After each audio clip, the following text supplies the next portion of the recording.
Okay, here we are, hour number 3. On this Monday night, first Monday of September, watch how fast it goes. Dana Durnford is standing by up in British Columbia. Yoshi is on an airplane somewhere, flying somewhere. Yoshi always on airplanes flying, it seems, when he's busy, and he's busy most of the time. Dana, how are you up there? How's it going? Let's get caught up with you. You were you turned on the mic. Oh yes, Okay, you pushed it over the limit. I think so. And you've been kind of out of it for a couple of weeks, resting, trying to recover. Tell us what happened. I went. I tried to go up north and visit all the communities, but it was too rough. I could have shot across, but I wouldn't have made it back, and I probably. You went out on the Zodiac on the boat. On the boat, and so I pulled the plug on it at the north of Vancouver Island and ran down to the west coast of Vancouver Island and went out to Banfield. And Banfield is a marine research science center, but it's a big bay. It's a mouthpiece. 40 miles out. It's a mouthpiece is what it is.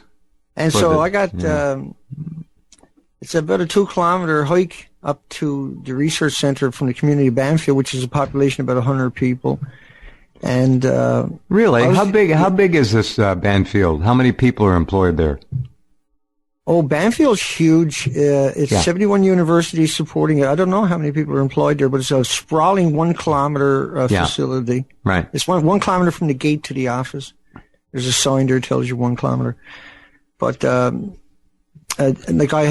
that's farther than I tried to walk in 15 years. And so it was summertime, so it was in the shade. It's all tree going up there. But anyway, it starts off with, I went out there and done the coastline that day. I got halfway out that night. It got so windy, I had to anchor up and hide away. Got up in the morning, and it was okay. And so I went on out and caught the low tide. I ran in there and got steering fluid at the fuel dock, and then ran back out and caught the low tide at 10 a.m. or so. It was a very low tide. I counted 9 or 10 species, but we'll say 14. And there should be 7,200 species. So I was determined to go in and ask them a simple question, just to make my presence felt. Where are the rest of the species? And they see me come out and told me to get out of here. Told me I was barred, I wasn't allowed there. Who told you that? I don't want names, but who were these people? This Staff? was administration, yeah. Mm-hmm. And so that was pretty crazy that that they'd done that to me. How the hell would they know who you were? Just because you were... It's a public... this is they're a, what do you call them? A non-charitable organization. Right. And so and they're public. And so I had every right to go up and ask them a question. Oh, of course. Yeah. Every right in the world.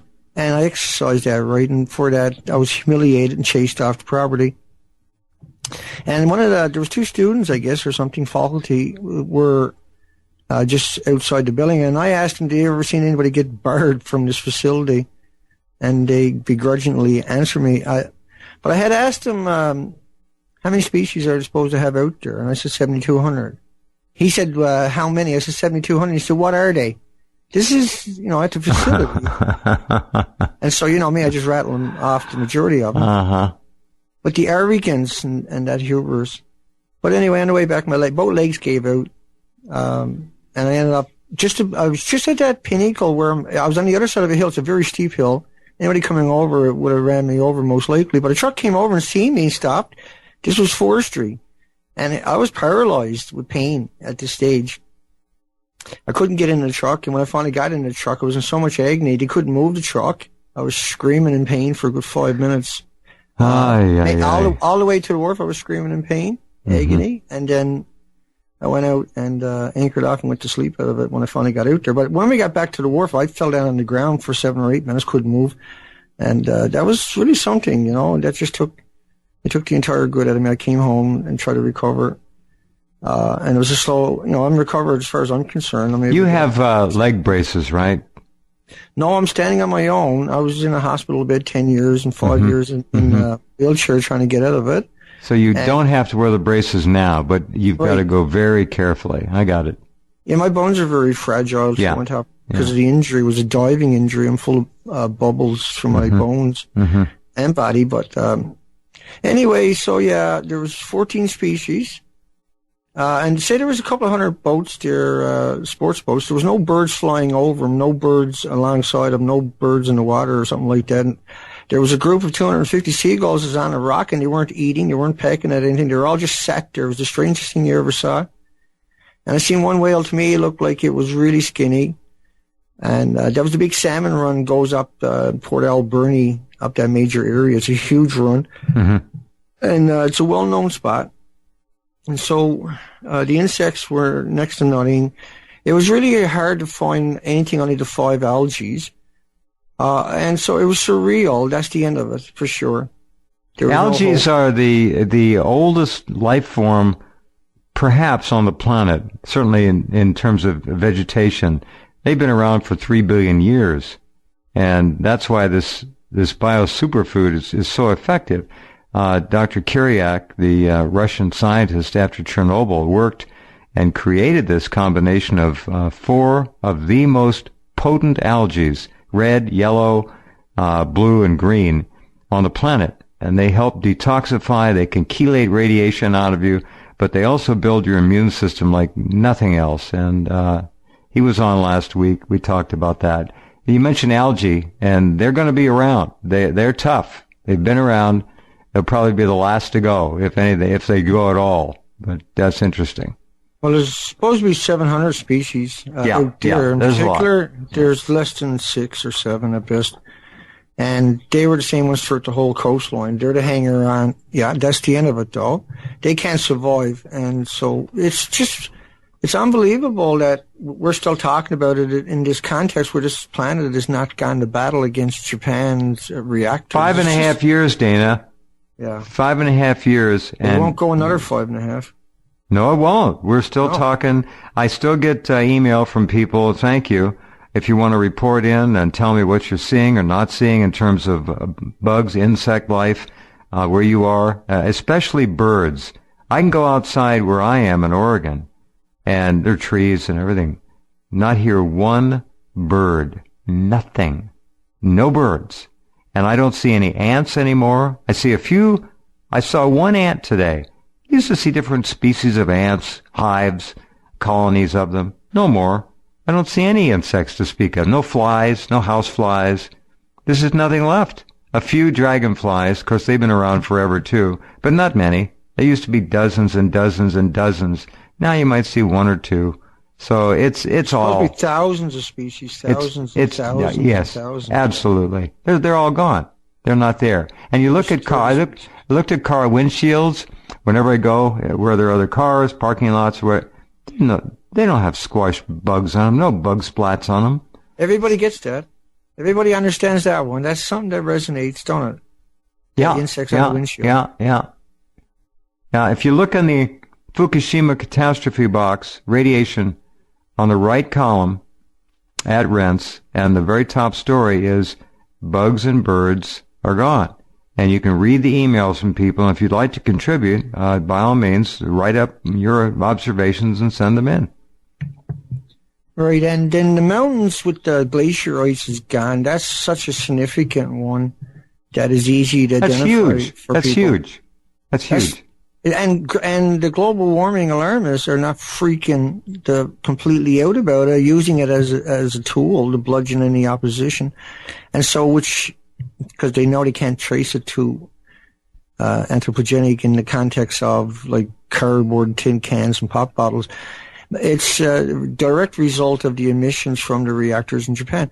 This is unbelievable. And when I say Japan reactors, I'm not talking, there's 400 kilometers of the coastline was put through a wood chipper. There was all kinds of nuclear holding sites throughout that area. Common spent fuel pools were on the ground. It's really something that's going on here. And like you say, it's so huge, it's so big, it's hard for anybody to appreciate or wrap their mind around it or even... They can't. I can't blame them. They can't. They're denied their birthright to know what's happening around them.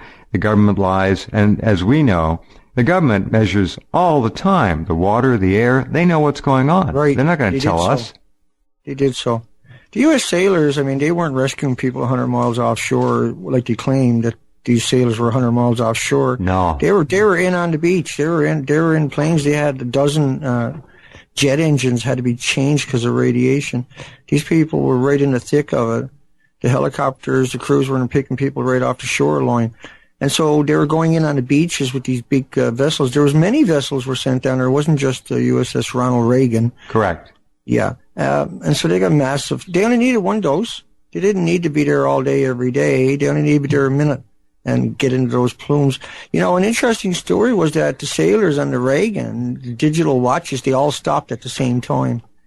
And that's interesting. Just like the robots all died. What a pulse. Yeah, a big, huge pulse hit them. Right, because there were 6 reactor cores in each building coming through when it blew up. And fried their watches. Wow, that's interesting. I never heard it. It is, yeah, no.